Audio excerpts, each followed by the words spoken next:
What happened when a group of experienced cave divers ventured into the depths of the Cascade Cave? Uncover the shocking truth of the disaster that struck, leaving a trail of destruction in its wake. Everyone in the world requires a feel-good story, and the successful rescue of the young soccer team trapped in a cave in Thailand proved it.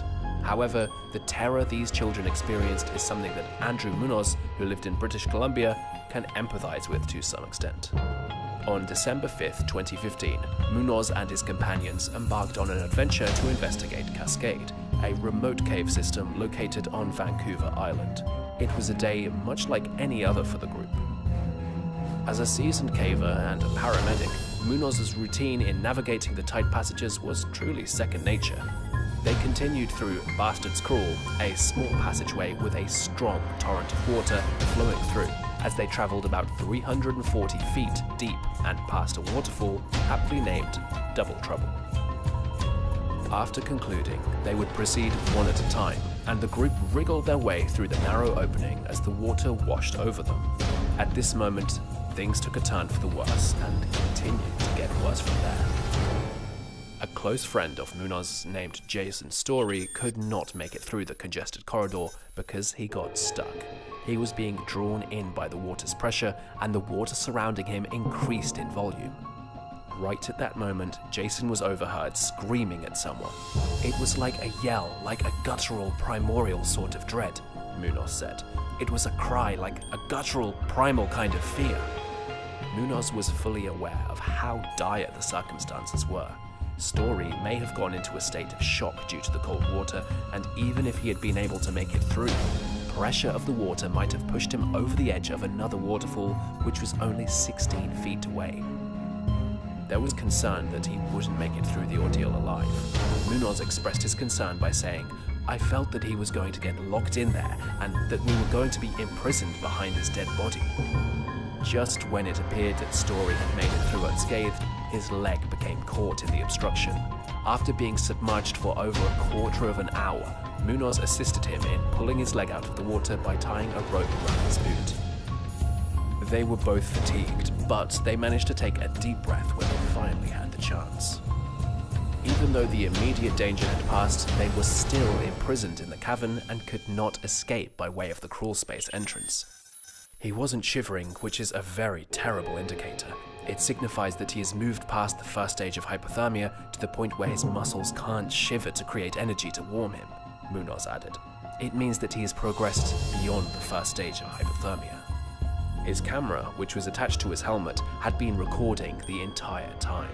Munoz knew that he and Story would not be able to make it out of the cave that night, so he sent a message to the rest of his pals telling them to go and get aid.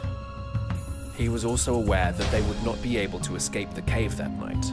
You're experiencing a range of emotions at once. It's gloomy, chilly, and extremely noisy. You start having hallucinations and seeing faces when you look into the dark, Munoz remarked. Although Munoz toyed with leaving a farewell message for his young daughter, he ultimately decided against it because he believed it would be an admission that he was giving up. Throughout the night, Munoz kept a close eye on the water levels, looking for a window of opportunity to make his escape.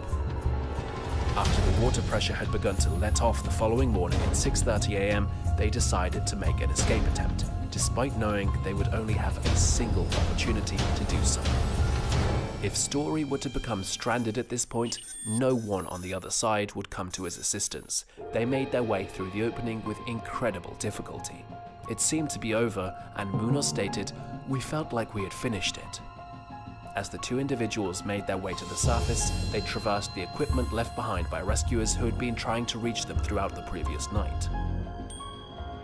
When they finally reached the surface, the rescue squad was waiting for them to offer assistance. We sensed that. When the initial footage appeared from Thailand of the UK diver coming through and seeing those boys sitting on the beach, you're in disbelief of how wonderful they seem and how quiet everything is in that moment, she adds. You're in amazement at how good everything looks and how tranquil everything is in that moment. There was disbelief among the rescuers, many of whom said that they had brought bone saws to assist in removing the dead from the cave system. Many of the rescuers said that they had brought bone saws. When Munoz finally sat down to examine the film from his camera for the first time, he had done so after 6 weeks and with the assistance of counseling sessions. When Munoz thinks about the event, he finds comfort in the fact that the tape is being utilized to educate first responders. He and Story have gone back into the cave system since then, facing their concerns and returning to the location from whence their 18-hour experience started. As the cave's darkness engulfed them, the experienced divers never in their wildest dreams could have foreseen the catastrophe that was about to occur. Within the confines of the Cascade Cave, a terrible event transpired, and its aftermath was marked by widespread destruction. As we've seen, cave diving can be a thrilling and rewarding experience, but it can also be incredibly dangerous. The Cascade Cave disaster serves as a sobering reminder of the risks involved in this extreme sport. It's important to always be well prepared and cautious when diving in any cave system, and to follow all safety protocols to avoid potential disasters like this one we've explored today. Let this tragedy serve as a cautionary tale, and always prioritize safety when cave diving. Until next time, stay safe and dive wisely.